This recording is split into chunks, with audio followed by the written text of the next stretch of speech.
Hello guys, मैं Ajit sir आज रस का तीसरा भाग लेकर आया हूं। इससे पहले 2 वीडियो रस का बना चुका हूं।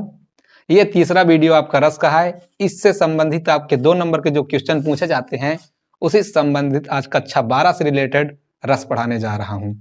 मैं आपको पिछली वीडियो में श्रृंगार रस तक पढ़ाया था। आज फिर से थोड़ा श्रृंगार रस से ही चलेंगे, श्रृंगार रस के आगे चलेंगे और पढ़ते चलेंगे। आपको यदि वीडियो ये अच्छा लगे तो आप लाइक करिए, कमेंट करिए, सब्सक्राइब करिए, सारे चीज करते चलें और एकदम सरल सरल उदाहरण के साथ हंसते मुस्कुराते याद करते हुए चलते जाएंगे। आज मैं आपको ध्यान दिलाना चाहता हूं कि जो रस है उस रसों में हमें क्या करना है कि रस हमें पढ़ना तो बहुत अच्छे से है। मैंने आपको यही बताया था कि रस का अर्थ क्या होता है, आस्वाद होता है ना। तो आस्वाद को जानना है, उसके स्वाद को चखना है, रस के स्वाद को चखना है। चलो चालू करते हैं। तो पहला हम आपको बताने वाले क्या हैं, श्रृंगार रस। थोड़ा सा फिर से आज श्रृंगार रस से ही चालू करते हैं, क्योंकि श्रृंगार रस में मैंने आपको क्या बताया था कि श्रृंगार रस के 2 पार्ट हैं। पिछले वीडियो में मैंने आपको संयोग श्रृंगार बताया था। क्या बताया था? संयोग श्रृंगार बताया था। फिर से थोड़ा सा बता देता हूं क्योंकि आपको समझ में आ जाए। यदि आपको समझ में आ जाएगा तभी आप आगे पढ़ेंगे, है ना। एकदम वीडियो को एकदम ध्यान से देखिए। यदि आपको आनंद ना आ जाए तो समझ लीजिए कि क्या बताएं। पहली ही बार में आपको आनंद आएगा। देखिए, जो श्रृंगार रस है, श्रृंगार रस का स्थायी भाव है रति। क्या है? रति। रति का मतलब होता है प्रेम। अब प्रेम किसका? तो ध्यान रखना कि यहां प्रेम है जो किसका है, तो प्रेम है यहां पे नायक और नायिका का। याद रखना। तो जो श्रृंगार है, ये श्रृंगार 2 पार्टों में बटा था। कितने पार्टों में मैंने आपको बताया था? 2 पार्ट में। एक था संयोग श्रृंगार और दूसरा था आपका वियोग श्रृंगार। वियोग श्रृंगार। कोई दिक्कत तो नहीं है ना? हाँ, देखो, पहला है संयोग श्रृंगार और दूसरा क्या है? वियोग श्रृंगार। संयोग श्रृंगार किसे कहते हैं? तो जब नायक और नायिका के मिलने का भाव प्रकट हो। मिलने का भाव, जहां पे भी मिलने का भाव प्रकट हो, या नायिका अपने नायक का दर्शन कर ले या उसे स्पर्श कर ले, तो उसे भी हम क्या कहते हैं? उसे भी हम संयोग श्रृंगार कहते हैं। उसको भी श्रृंगार कहते हैं। नायक नायिका के मिलन का भाव, स्पर्श करने का भाव, दर्शन करने का भाव प्रकट हो, उन सभी में आपको श्रृंगार रस ही मिलेगा। कुछ कम चीज हमें ध्यान यही रखना है कि ये सारे चीज कम मिलेंगे तो हम आपको बताते चलेंगे। आप 100% पहचान पाएंगे किसे क्या कहते हैं, कौन सा रस कहते हैं, ये सब कुछ आप पहचान पाएंगे। पहले आप इसको देखते चलते हैं। चलिए, तो मैंने आपको बताया एक संयोग श्रृंगार, दूसरा क्या? वियोग श्रृंगार। अब इसको थोड़ा सा एक मिटा देते हैं, इसके ऊपर चलते हैं। क्या पहला मैं लिख देता हूं, क्या? संयोग श्रृंगार। श्रृंगार के 2 पार्ट मैंने बताया था इसकी परिभाषा लिखने के लिए। अब परिभाषा लिख के दिखाते हैं। जो संयोग श्रृंगार है उसकी परिभाषा एक बार लिख दे। तो परिभाषा क्या है संयोग श्रृंगार की? जहां नायक और नायिका के मिलने का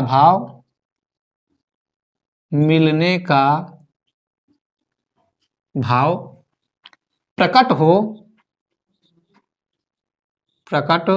हो वहां संयोग श्रृंगार होता है। संयोग श्रृंगार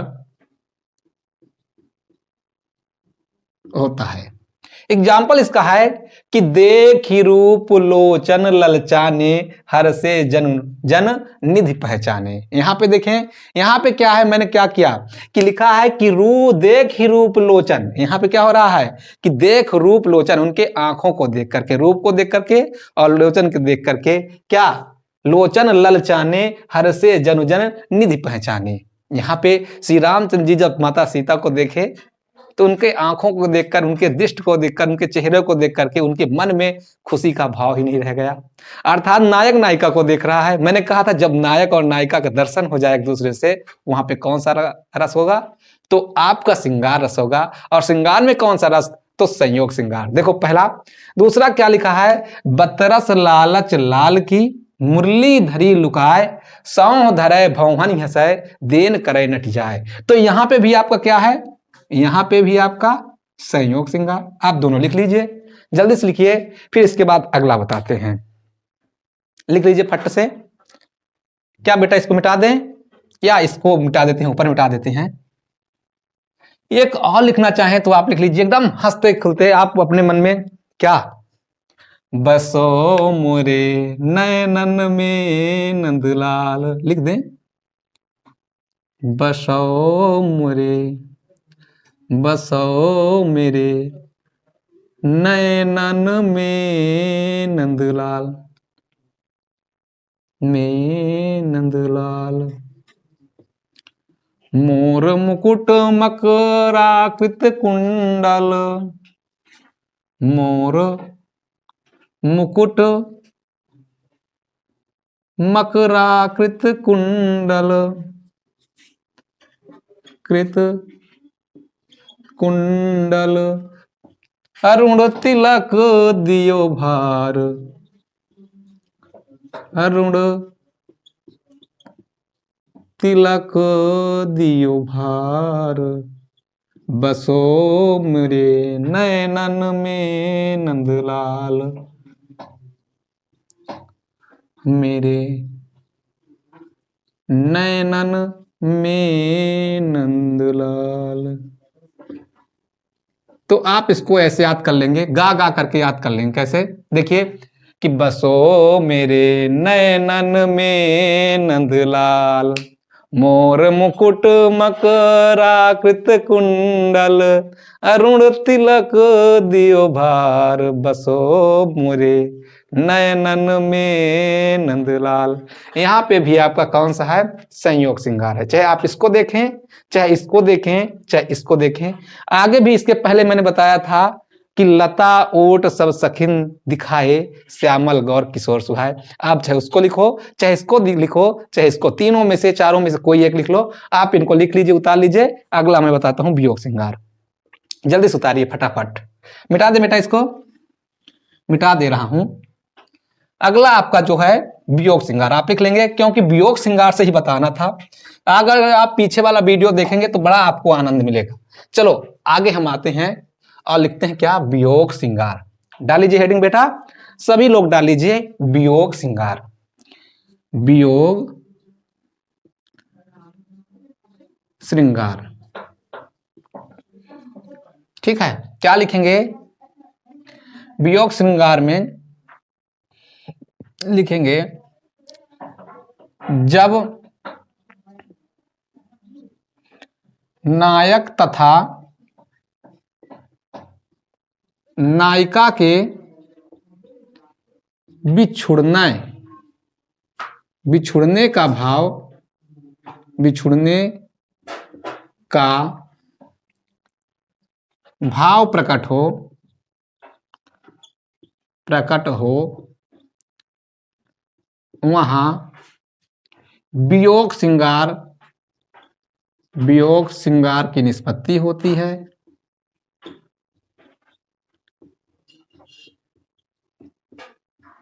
निष्पत्ति होती है। ध्यान से देखते चलिए कि जब नायक तथा नायिका के बिछुड़ने का मतलब होता है अलग होने का भाव स्पष्ट हो, वहां पे आपका वियोग श्रृंगार की निष्पत्ति होती है। इसको कहते हैं वियोग श्रृंगार। चलिए एग्जाम्पल लिखते चलते हैं। पहला एग्जाम्पल नंबर फर्स्ट लिख लेंगे।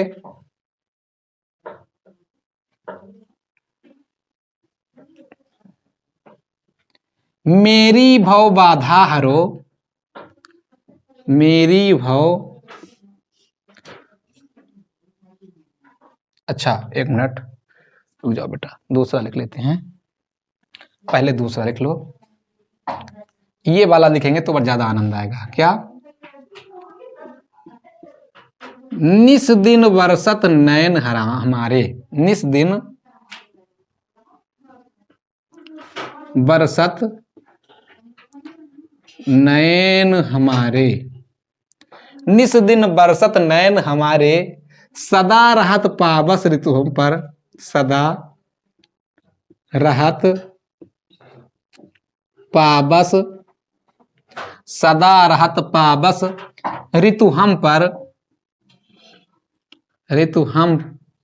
पर जब से श्याम सिधारे। जब से श्याम सिधारे याद कर लेंगे कि निस दिन बरसत नैन हमारे सदा रहत पावस ऋतु हम पर जब से श्याम सिधारे। ऐसे करके इसको याद कर लेंगे तो याद हो जाएगा हमें ये एग्जाम्पल आपका। ठीक है, तो एक एग्जाम्पल हो गया निस दिन वर्षत नैन हमारे सदा रहत पावस ऋतु हम पे जब ते श्याम सिधारे। एग्जाम्पल नंबर हम दूसरा लिख लेंगे कि हे खगकर हे मधुकर सेनी तुम देखी सीता मृग नैनी। लिख लेंगे हे खग मृग हे मधुकर सेनी, हे खग मृग हे मधुकर सेनी तुम देखी सीता मृग नैनी। तुम देखी सीता मृग नैनी।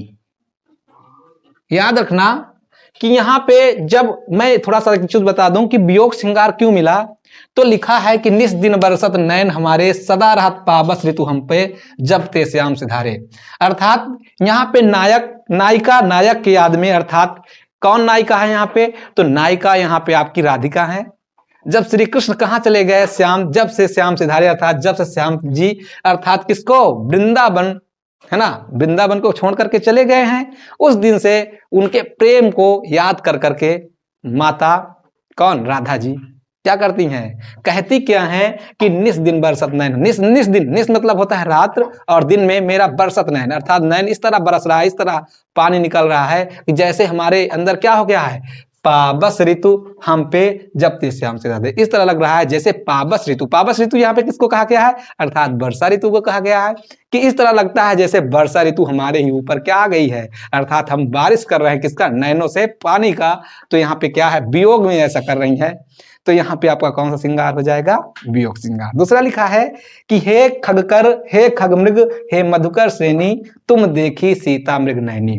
हे खगमृग, यहाँ पे रामचंद्र जी सीता जी के हरण हो जाने पर रामचंद्र जी वियोग में क्या कहते हैं, हे खगमृग। हे खग, खग मीन्स पक्षी और मृग मतलब पशुओं, तुमने कहीं सीता जी को जाते हुए देखा है, ऐसा कह करके वो क्या करते हैं, विलाप करते हैं, वियोग करते हैं। तो यहाँ पे भी आपका क्या हो जाएगा, वियोग श्रृंगार। दोनों को उतार लीजिए फटाफट जल्दी से।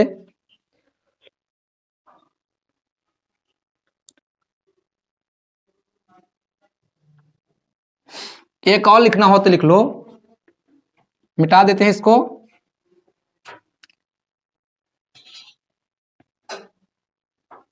लिख लीजिए, मुझे फूल मत मारो, मुझे फूल मत मारो, मैं अबला बाला वियोगिनी, मैं अबला बाला वियोगिनी, मुझे फूल मत मारो, मैं अबला बाला वियोगिनी, कुछ तो दया विचारो। मुझे फूल मत मारो, मैं अबला बाला वियोगिनी, कुछ तो दया विचारो। कुछ तो दया विचारो। तीनों ही बड़े ही सटीक उदाहरण है, अब बड़े ही सुंदर उदाहरण है, तो आप इनको उतार सकते हैं, आपको वास्तविकवाद में आनंद आएगा। आप उतार लीजिए इसको फटाफट, आगे चलते हैं। आप इसको उतार लीजिए, 3 उदाहरण में से कोई एक उदाहरण तो आपको आनंददायी तो होगा ही। चलिए उतार लीजिए। बहुत सारे उदाहरण है, अगर जो तुम्हें देखना ही है तो इसको भी कर सकते हैं। क्या, एक और देख ले, ये तीसरा हो गया। चौथा क्या, बिनु गोपाल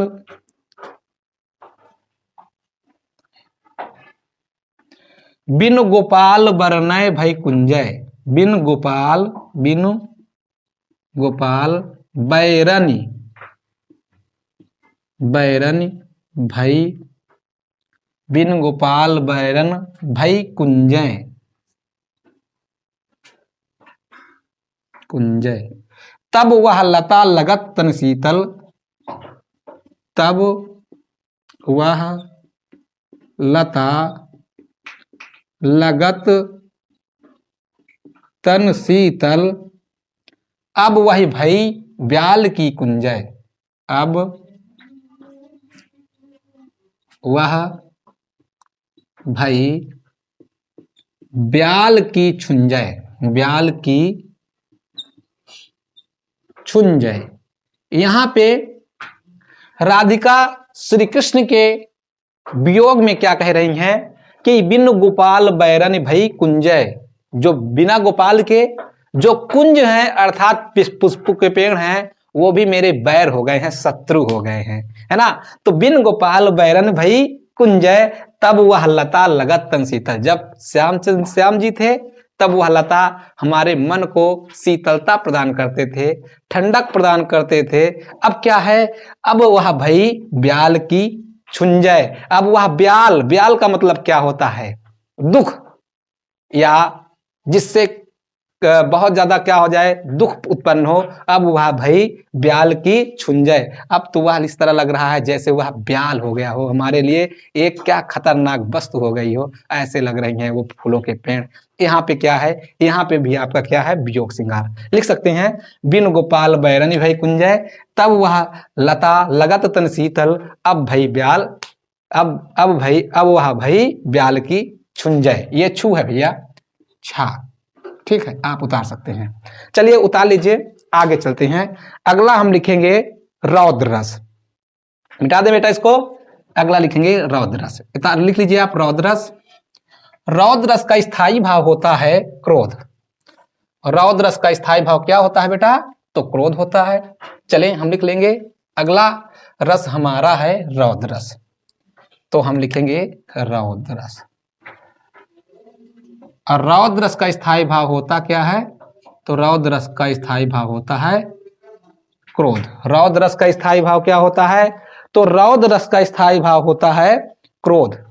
परिभाषा क्या लिखेंगे, परिभाषा लिख लेंगे, क्योंकि हम जानते हैं कि अगर जो हमें क्या पता हो जाए, हमें इसका स्थायी भाव पता हो जाए तो किसी का भी हम परिभाषा लिख सकते हैं। कैसे लिखेंगे, जहां भाव विभाव, जहां, ऐसे लिख सकते हैं, जहां विभाव अनुभाव, ऐसे करके लिख दे, जहां विभाव अनुभाव, फिर से एक बार लिख लेते हैं, ऐसे लिख सकते हैं, जहां विभाव अनुभाव व व्यभिचारी भाव, व्यभिचारी भाव के संयोग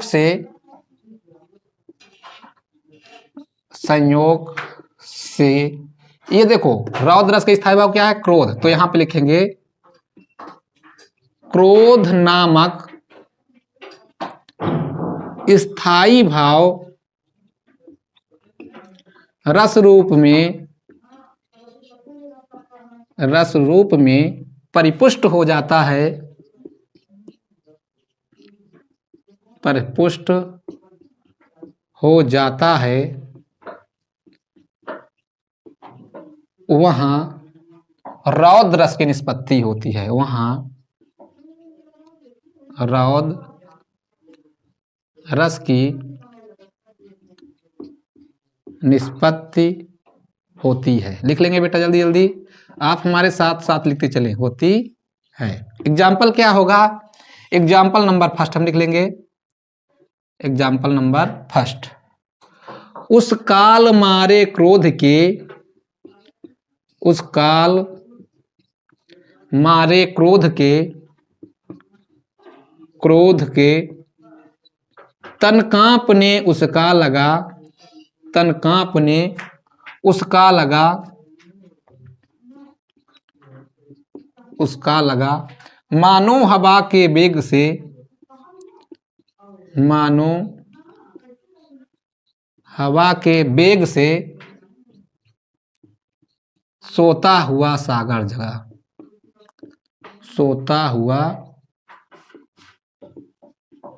सागर जगा। लिख लेंगे इसको, उस काल मारे क्रोध के तन कांपने, उसका लगा मानो हवा के वेग से सोता हुआ सागर जगा। आप इसको उतार लीजिए क्योंकि नीचे दिखाई नहीं देता। फिर हम यहाँ पे एक और एग्जाम्पल लिख लेते हैं, लिख दीजिए जल्दी से।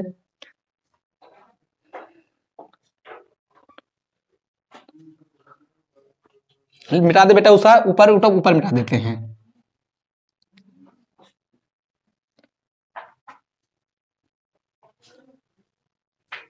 एक और एग्जाम्पल लिख देते हैं।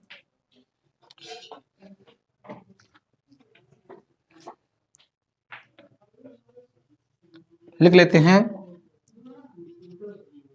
खून उसका उबल रहा था,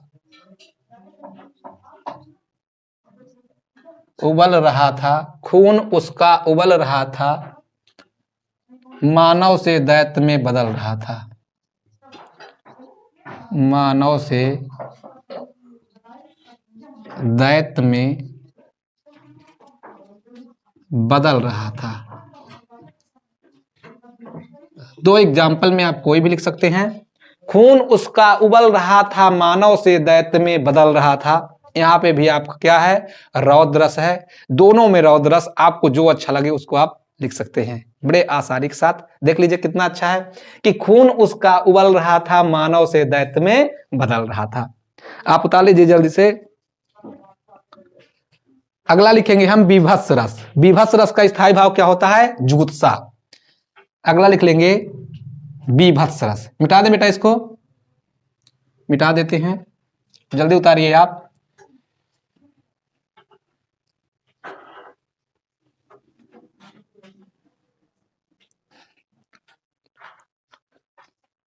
बीभत्स रस, बीभत्स रस का स्थायी भाव क्या है, जुगुप्सा। क्या है, जुगुप्सा या घृणा। ठीक है, बीभत्स रस का स्थायी भाव जुगुप्सा या घृणा। परिभाषा लिखेंगे, जहां विभाव, अनुभाव व व्यभिचारी भाव, व्यभिचारी भाव के संयोग से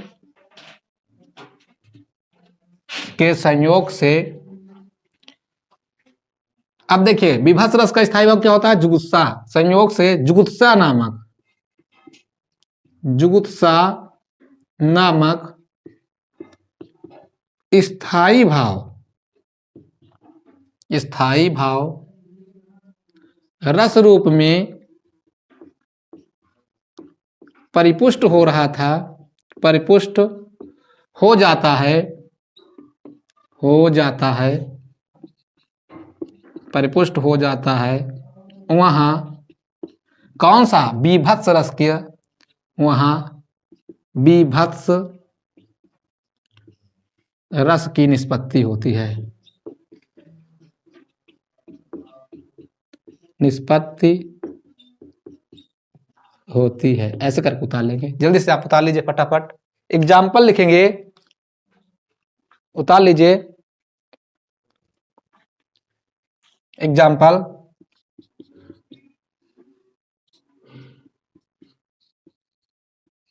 गिद्ध और चील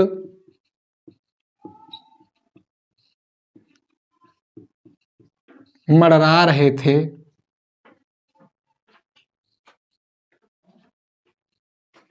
लिख लेंगे, गिद्ध और चील मड़रा रहे थे, चूहे को तड़पा रहे थे, चूहे को तड़पा रहे थे। एकदम सरल है।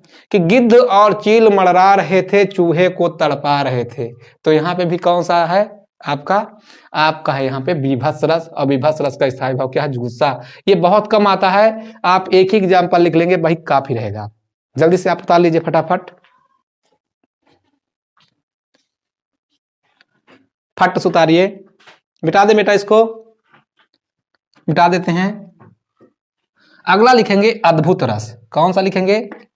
अद्भुत रस। और अद्भुत रस का स्थायी भाव क्या होता है? विस्मय।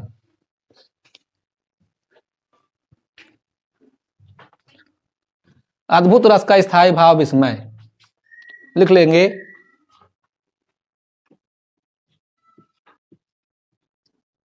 अद्भुत रस का स्थायी भाव क्या होता है? विस्मय। ठीक है, परिभाषा लिखेंगे, जहां भाव विभाव व व्यभिचारी भाव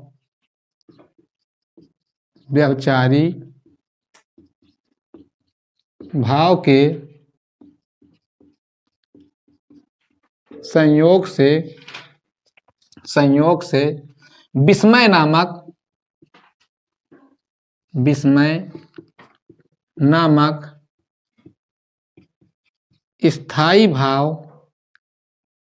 रस रूप में परिपुष्ट हो जाता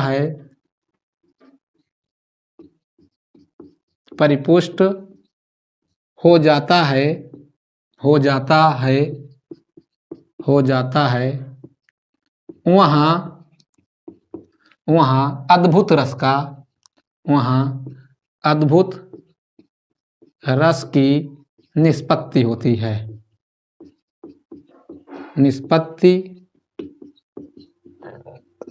लिख लेंगे, जहां भाव विभाव व व्यभिचारी भाव के संयोग से विस्मय नामक स्थायी भाव रस रूप में परिपुष्ट हो जाता है, वहां अद्भुत रस की निष्पत्ति होती है। ठीक है ना बेटा? कैसे याद करेंगे? हमें कुछ भी नहीं करना होता, ये हम सभी में याद कर लेंगे। केवल हम क्या बदलेंगे? हमेशा उसका क्या बदलेंगे? स्थायी भाव बदलेंगे, और यहाँ पे रस का बदल देंगे, बस यही सभी का होता है। चलिए एक उतार लीजिए इसको। अब एक एग्जाम्पल लिखेंगे। क्या एग्जाम्पल लिख लेंगे? मुन्ना तब मम्मी के सिर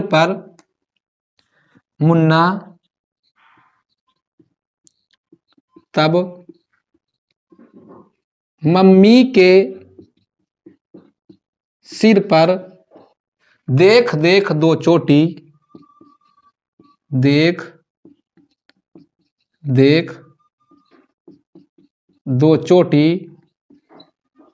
भाग खड़ा हुआ डर के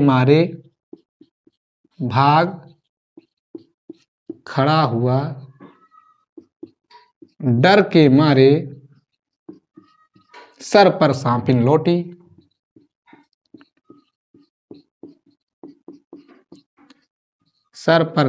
लोटी। देखिए यहां पे मैंने बताया था कि अद्भुत रस का स्थायी भाव क्या होता है? विस्मय या आश्चर्य। तो सबसे पहली बात तो आश्चर्य यहाँ पे ये है कि माता के सिर पे चोटी देख करके मुन्ना क्या हो जाता है? जो बच्चा उसका है वह डर जाता है। ये विस्मय वाली बात है कि चोटी में विस्मय। भाई यहाँ पे चोटी क्या है? ब्लैक है, अर्थात सांप जैसी दिखती है। उसको देख करके उसका बच्चा क्या हो जाता है? डर जाता है। तो यहाँ पे आपका कौन सा हो जाएगा? अद्भुत रस। मुन्ना तब इस तरह याद कर लेंगे, मुन्ना तब मम्मी के सिर पर देख देख दो चोटी भाग खड़ा हुआ डर के मारे सर पर सांपिन लोटी। ऐसे याद कर लेंगे। चलिए इसको याद कर लीजिए। अगला लिख दें, एक और लिख सकते हैं, इसको मिटा दें, ऊपर वाला मिटा देते हैं, तो यहां पे लिख देते हैं। आप फटाफट उतारते चलिए, जल्दी जल्दी, हमारे साथ साथ आपको बड़ा आनंद आएगा। चलिए लिख लेंगे दूसरा एग्जाम्पल नंबर 2। साड़ी बीच नारी है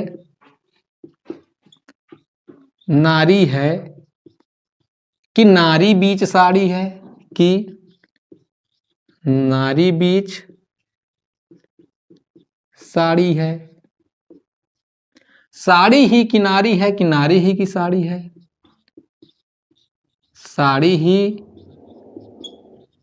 कि नारी है, कि नारी ही की साड़ी है, कि नारी ही की साड़ी है। आप खुद ही देख के अचंभा हो जाएंगे। आश्चर्य की बात है कि दुशासन पंचाली की साड़ी को खींच खींच करके थक गया और वह आश्चर्य में क्या कहता है कि नारी बीच साड़ी है कि साड़ी बीच नारी है, कि नारी ही की साड़ी है कि साड़ी ही की नारी है। यहाँ पे आश्चर्य तो होता ही है। तो ये आश्चर्य हम जब देखेंगे तो हमें ये पता चलेगा कि यहाँ पे कौन सा कौन सा रस है। तो आपको यहाँ पे मिलेगा अद्भुत रस, और अद्भुत रस का स्थायी भाव क्या होता है? विस्मय या आश्चर्य। तो लिख लेंगे, फटाफट इसको उतार ले। अगला लिखेंगे हम भयानक रस। मिटा दे बेटा इसको, मिटा दे रहे हैं। अगला लिखेंगे भयानक रस।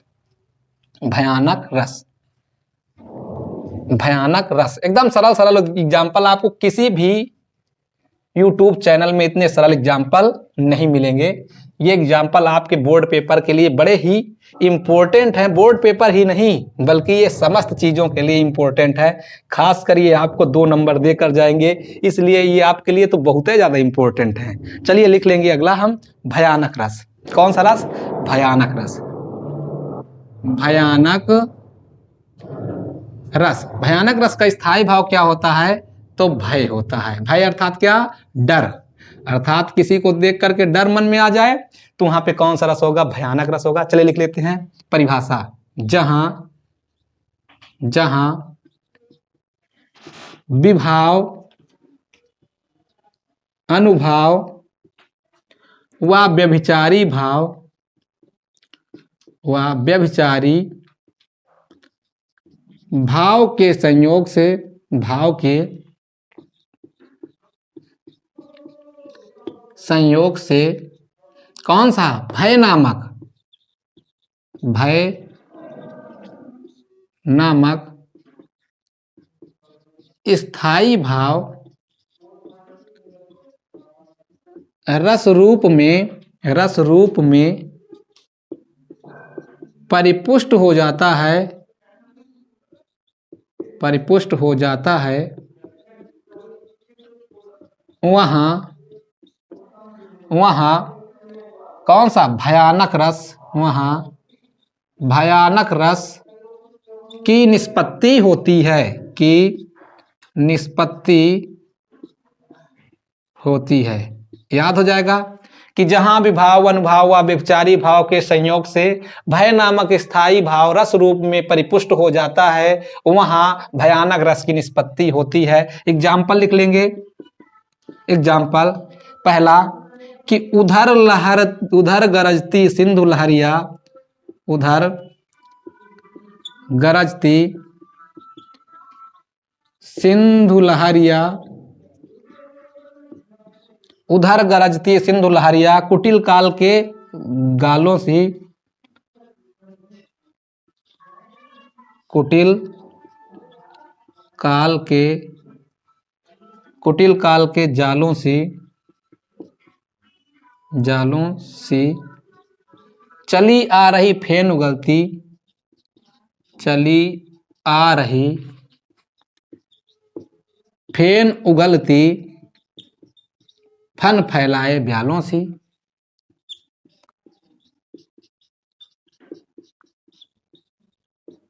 ब्यालों सी याद कर लेंगे हम। उधर गरजती सिंधु लहरिया कुटिल काल के जालों सी चली आ रही फेन उगलती फन फैलाए ब्यालों सी। मैं आपको यही बताना चाहूंगा कि जब भी आप याद करिए गा करके याद करिए। यदि आप गा करके याद करेंगे तो 100% आपको याद हो जाएगा और आपको बड़ा आनंद आएगा, लगेगा कि हाँ कोई सर ने कोई चीज मुझे बताया है। आप इसको पढ़िए और पीछे का भी वीडियो देखिए। यदि आप पीछे का वीडियो देखेंगे तो और ज्यादा आनंद आएगा, आपको वो सारे चीज समझ में आ जाएंगे कैसे मैं रस का स्थायी भाव याद करूं। जिसको ज्यादा दिक्कत हो रही है वो पीछे वाला वीडियो जरूर देखें। यदि आप पीछे की वीडियो देखेंगे तो आपको बड़ा आनंद आएगा। आपको सारे वीडियो देखना है, 100% आपका 2 नंबर पक्का हो जाएंगे। इसमें नहीं, हर किसी चीज में, हर एग्जाम में, कोई भी एग्जाम हो, आप यहां से 0 से लेकर के हीरो तक आपको यही वीडियो पहुंचाएगा। चलिए देख लीजिए इसको। एग्जाम्पल नंबर दूसरा लिख लेंगे हम।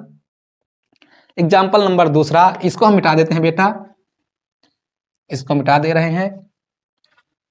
कम से कम 2 एग्जाम्पल हर किसी का मैं दे रहा हूं कि आपको कोई ना कोई एग्जाम्पल तो याद ही हो जाए। चलिए क्या लिखेंगे, बालधि विशाल विकराल ज्वाल जाल मानो, बालधि विशाल विकराल ज्वाल जाल मानो, ज्वाल जाल मानो, लंक लीलिवे को काल रसना पसारी है, लंक लीलिवे को काल रसना पसारी है, काल रसना पसारी है। आप स्वयं से देख सकते हैं कि यहाँ पे क्या है, बालधि विशाल विकराल ज्वाल जाल मानो लंक लीलवे। यहाँ पे जो लीलवे शब्द आ गया है इसको निगलने से होता है, और निगलना क्या है, डर, इन्हें डर सता रहा है। इस तरह लग रहा है हनुमान जी के आग लगा देने पर ऐसा लग रहा है, ऐसा भयानक मंजर हो गया है कि जैसे स्वयं काल, काल किसको कहते हैं, अर्थात जो एक क्या मृत्यु की देवी होती है, अर्थात काल, स्वयं काल देवता स्वयं क्या कर रहे हैं, अर्थात लंका को लीलने के लिए अपने मुंह को क्या कर दिए हैं, फैला दिए हैं, पसार दिए हैं। तो यहाँ पे हम देख सकते हैं, आपको पूरा पूरा लगेगा भय, अर्थात पढ़ के ही आनंद आ जाएगा, भय वाला चीज आ जाएगा आपके मन में। तो यहाँ पे आपका क्या हो जाएगा, भय, अर्थात आपका हो जाएगा भयानक रस। आप उतार लीजिए फट से। अगला लिखते हैं हम भक्ति रस, मिटा दे बेटा इसको। अगला भक्ति रस, भक्ति रस, कौन सा रस, भक्ति। अगला रस भक्ति, भयानक रस हो गया ना। भयानक रस के बाद आप लिखेंगे भक्ति रस, भक्ति। अब भक्ति रस की स्थायी भाव क्या है, भक्ति भावना, भक्ति भावना या भगवान के प्रति प्रेम की भावना। तो भक्ति भावना यदि होगा तो वहां पे आपका क्या होगा, भक्ति रस होगा। परिभाषा कैसे लिखेंगे, जहां विभाव अनुभाव व व्यभिचारी भाव के संयोग से, है ना, भक्ति भावना ना भक्ति नामक स्थायी भाव रस रूप में स्पष्ट हो जाता है, वहां पे आपका कौन सा रस होता है, भक्ति रस। क्या लिख दे, आप लिख लेंगे 100%। बस आपको परिभाषा उदाहरण बस चाहिए। चलिए उदाहरण लिख देते हैं, क्या एग्जाम्पल लिख देते हैं, एकदम सरल एग्जाम्पल। रघुपति राघव राजा राम, रघुपति राघव राजा राम, पतित पावन सीताराम, पति पतित पावन सीताराम। आपको यहाँ पे भक्ति भावना वाला चीज मिलेगा, तो आपको यहाँ पे कौन सा, भक्ति रस मिलेगा। अगला लिख लेंगे हम क्या, वात्सल्य रस। मिटा दें इसको, एक ही एग्जाम्पल काफी है, क्योंकि हम आपको बताना चाहेंगे कि यहां से बहुत कम क्वेश्चन पूछता है। ये आपका जो 11वां रस है वही है भक्ति रस। अगला लिखेंगे हम वात्सल्य 10वां रस। इसको मिटा दे बेटा, मिटा दे रहे हैं। एग्जाम्पल अगला लिख लेंगे क्या, वात्सल्य। ये बड़ा इंपॉर्टेंट है, आपको इसको थोड़ा ध्यान से देखना है, क्योंकि यहां से आपके क्वेश्चन पूछ सकता है। तो अगला हम क्या लिख लेंगे, वात्सल्य, वात्सल्य रस। इसका भाव, इसका जो स्थायी भाव होता है वो होता है वात्सल्यता, अर्थात ये कह सकते हैं किसी छोटे व्यक्ति का यानी बचपना। वात्सल्यता का मतलब क्या होता है, बचपना, जिसको देख करके हमारे मन में अनुराग प्रेम ये सारे चीज प्रकट होते हैं, उसी को हम कहते हैं वात्सल्य रस। ठीक है ना बेटा। चलो देख लेते हैं, इसका परिभाषा लिख देते हैं। परिभाषा, परिभाषा लिख लेंगे, जहां विभाव अनुभाव, विभाव अनुभाव व व्यभिचारी भाव, व व्यभिचारी भाव के संयोग से, व्यभिचारी भाव के संयोग से वात्सल्यता नामक, वात्सल्यता नामक स्थायी भाव रस रूप में परिपुष्ट हो जाता है, रूप में परिपुष्ट हो जाता है वहां वात्सल्य रस की निष्पत्ति होती है। निष्पत्ति होती है। लिख लेंगे, जहां विभाव अनुभाव व व्यभिचारी भाव के संयोग से वात्सल्यता नामक स्थायी भाव रस रूप में परिपुष्ट हो जाता है वहां वात्सल्य रस की निष्पत्ति होती है। एग्जाम्पल लिख लेंगे हम, लिख लेंगे एग्जाम्पल, बड़ा अच्छा एग्जाम्पल है। एग्जाम्पल क्या लिखेंगे? मैया मोरी मैं नहीं माखन खायो, मैया मोरी मैं नहीं माखन खायो, है ना। मैया मोरी मैं नहीं माखन खायो। यहाँ पे कृष्ण भगवान अपनी माता यशोदा से कह रहे हैं कि हे मैया मैंने माखन नहीं खाया, बल्कि वो क्या किए हैं? खाए हैं। तो यहाँ पे आपको दिख रहा है ना कि वात्सल्यता अर्थात बचपना किसका दिख रहा है? अर्थात यहाँ पे किसका? श्याम जी का दिख रहा है। तो यहाँ पे ये एग्जाम्पल आपका हो जाएगा किसका? अर्थात वात्सल्य रस का। इसको मिटा दें, एक दो और लिख देते हैं, लिख लेते हैं, मिटा दें इसको बेटा। किलकत कान्ह घुटुर बनावत, लिख लेंगे एग्जाम्पल, किलकत कान घुटुर बनावत, किलकत कान्ह घुटुरवनी आवत, घुटुरवनी आवत, मणिमय कनक नंद के आंगन, मणिमय कनक नंद के आंगन,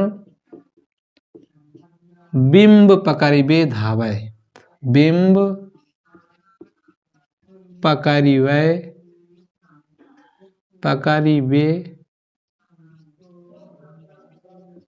धावत। क्या लिखा है? किलकत कान्ह घुटुर बनियावत, मणिमय कनक नंद के आंगन, बिंब पकड़िबे धावत, कबहु निरख प्रभु आप छाह को, कर सो पकड़न चाहत। ऐसे करके है। यहाँ पे क्या लिखा है कि किलकत कान घुटुरवन आवत, अर्थात किलकारी मारते हुए कान्हा जी घुटनों के बल आ रहे हैं। और लिखा है कि मणिमय कनक नंद के आंगन, अर्थात बाबा नंद का आंगन क्या है? मणिमय कनक अर्थात सोने का है और मणि और मोतियों से सजा हुआ है। बिंब पकड़िए धावत, जहां वह अपने प्रतिबिंब को बार बार छूना चाहते हैं अर्थात पकड़ना चाहते हैं। तो यहाँ पे भी आपका कौन सा रस हो जाएगा? वात्सल्य रस हो जाएगा। इसको उतार लो फटाफट। एक आध और अगर जो लिखना हो तो हम बता दे रहे हैं, मिटा दे इसको। जसोदा हरि पालने झुलावे, जसोदा जयो जसोदा जसोदा हरि पालने झुलावे, जसोदा हरि पालने झुलावे, जसोदा हरि पालने झुलावे, लिख लें इसको, जसोदा हरि पालने झुलावे, हलरावे दुलरावे, हलरावे दुलरावे। क्या लिखा है? जसोदा हरि पालने झुलावे, हलरावे दुलरावे। ऐसा करके आपका एक एग्जाम्पल ये है, जसोदा हरि पालने झुलावे, हलरावे दुलरावे, मल्हावे जोई जोई मांगे, सोई सोई लावे। अच्छा हाँ, ऐसे भी है, हलरावे दुलरावे, मल्हरावे जोई जोई मांगे, जोई जोई मांगे सोई सोई लाभ है, सोई सोई लाभ है। देख लीजिए यहां पे भी आपका क्या है, वात्सल रस है, तो आप इसको भी उतार लीजिए। आगे हम देखते हैं।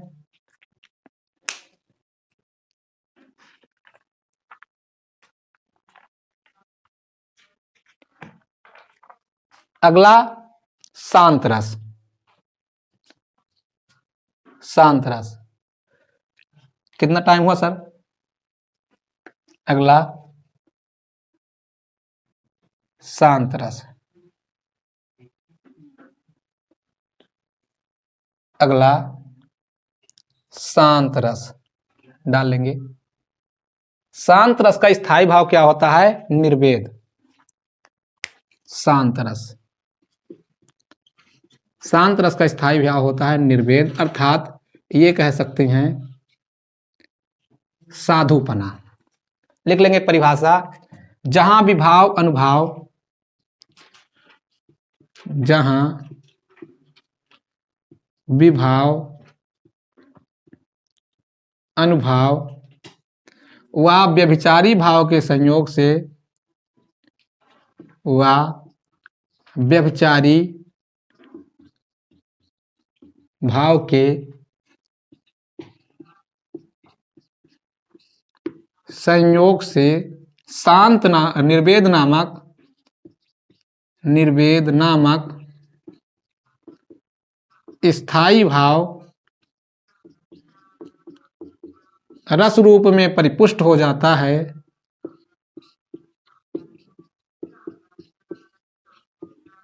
परिपुष्ट हो जाता है, वहां शांत रस की निष्पत्ति होती है, निष्पत्ति होती है। लिख लेंगे आप फटाफट कि जहां विभाव अनुभाव व व्यभिचारी भाव के संयोग से निर्वेद नामक स्थायी भाव रस रूप में परिपुष्ट हो जाता है, वहां शांत रस की उत्पत्ति होती है। एग्जाम्पल लिख लेंगे, इसको मिटा दे बेटा। अच्छा नीचे लिख देते हैं यहां पे। सर कोई दूसरा वो है क्या? लिख देंगे, सतगुरु की महिमा अनंत, सतगुरु की महिमा अनंत, अनंत किया उपकार, अनंत किया उपकार, सतगुरु की महिमा अनंत, अनंत किया उपकार,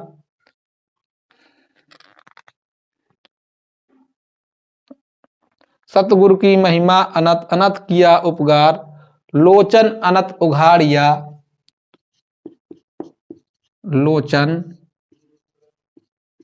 अनग उघाड़िया, अनंत दिखावन हार, अनंत दिखावन हार। देखिए यहाँ पे सतगुरु की महिमा का बात किया जा रहा है, अर्थात निर्वेद है। भक्ति भावना, यहाँ पे भक्ति भावना किसका है? अर्थात एक साधुपना है, व्यक्ति एकदम शांत स्वभाव का है। तो यहाँ पे क्या है कि सतगुरु की महिमा अनंत, अनंत किया उपकार, लोचन अनग उघाड़िया, अनंत दिखावन हार। तो आप इसको लिख सकते हैं एग्जाम्पल में। ये भी आता है, बहुत ज्यादा आता है, इसलिए आप इसको थोड़ा ध्यान से देखेंगे। एक और लिख लेते हैं, मिटा दें इसको क्या बेटा? ऊपर वाला ये मिटा देते हैं परिभाषा, क्योंकि आपने लिख लिया है। आप नीचे इसको लिखे रहिए। लिख लेंगे एग्जाम्पल नंबर 2, जब मैं था तब हरि नहीं, जब मैं था तब हरि नहीं, अब हरि हैं मैं नाही, अब हरि हैं मैं नाही, सब अंधियारा मिट गया, सब अंधियारा मिट गया जब दीपक देखा माही। जब दीपक देखा माही। यहाँ पे क्या है, जब मैं था तब हरि नहीं। जब मैं था, यहाँ पे कबीर दास जी कहते हैं कि जब मैं था तब हरि नहीं, अब हरि हैं मैं नाही। जब अर्थात मैं था तब हरि नहीं थे, अब हरि हैं मैं नाही। क्योंकि मेरे अंदर की जो भावना थी, जब मैं हरि को मान रहा था तो उस समय मैं हरि को प्राप्त नहीं कर सका। अब हरि हैं मैं नाही, अब हरि हैं क्योंकि मेरे अंदर की जो भूल थी मैंने क्या कर दिया है, उसको दूर कर दिया। मेरे अंदर की जो लगन थी वह दूर हो गई है। अब हरि हैं मैं नाही और सब अंधियारा मिट गया जब दीपक देखा माही। जब गुरु ने मुझे क्या सतबुद्धि रूपी प्रकाश की ओर ले गए, तब जाकर के मेरे अंदर का अंधियारा अर्थात मेरे अंदर का भाव मिटा, जो मैं देख रहा था। अर्थात मेरे अंदर का ऐसा भाव कि सब अंधियारा मिट गया जब दीपक देखा माही। अर्थात मैंने जब दीपक रूपी प्रकाश रूपी उजाले को देखा, तब जाकर के मेरे अंदर के अंधकार रूपी क्या हो गया, जो मेरे अंदर अंधकार रूपी प्रभाव था वह दूर हुआ। तब जाकर के मेरे प्रभु को मुझे पता चला, मुझे प्रभु के बारे में पता चला। इसमें भी देख सकते हैं, सतगुरु की महिमा अनंत अनंत किया उपकार, लोचन अनग उघाड़िया अनंत दिखावनहार। इसको भी लिख सकते हैं।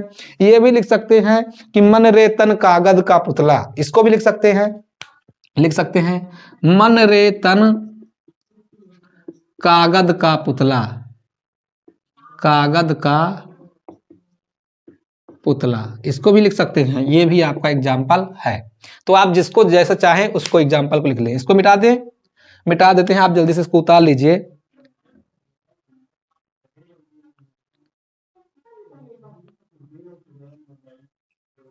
आप जल्दी उतार लीजिए इसको।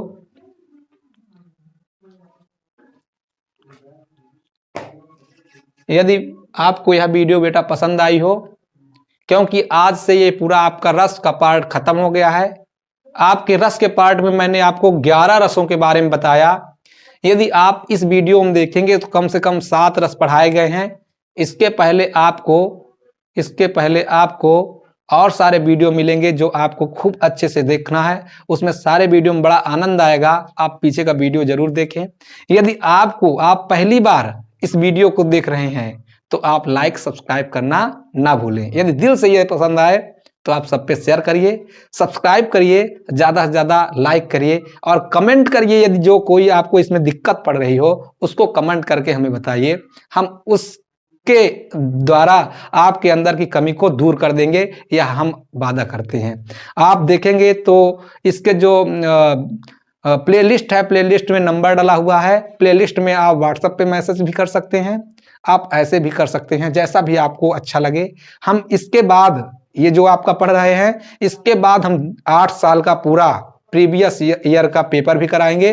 वो सारे ईयर के पेपर कराएंगे जिससे आपको 100% मदद मिल सके। और हम गारंटी दिलाते हैं, यदि आप ये प्लेटफॉर्म को देखते रहेंगे तो हिंदी में आपका 95 से नीचे नहीं आएगा। ये टारगेट आप अपने पास रख लीजिए, ये अजीत सर का वादा है। यदि आप ऐसा करेंगे तो आपको 95 नंबर 100% दिलाने का मेरा वादा है। मैं खूब मेहनत करके आपको मेहनत करा दूंगा। 10 साल का क्या है, प्रीवियस ईयर का पूरा अंसाल पेपर करा दूंगा। आपको 100% तक दूर तक ले जाऊंगा। ये सारी चीज आपको बताते चलूंगा। आप इसको पहले एक बार पढ़िए, खूब मन लगा के पढ़िए और ज़्यादा से ज़्यादा अपने भाइयों के पास तक शेयर करिए जो गांव दूर दराज में रहते हैं, जो शहर नहीं आ सकते, लेकिन हाँ वह इंटरनेट का अगर सुविधा उनके पास है तो आप ये वीडियो उनके पास शेयर कर सकते हैं। क्योंकि यदि वो वीडियो ये देखेंगे तो उनको वास्तविक बात में वो सारे आनंद प्राप्त होंगे जो एक शहर के बच्चे को माहौल में प्राप्त होता है। आप बढ़िया से टारगेट कर सकते हैं, बढ़िया से बढ़िया अगेन कर सकते हैं नंबर। धन्यवाद। जय हिंद।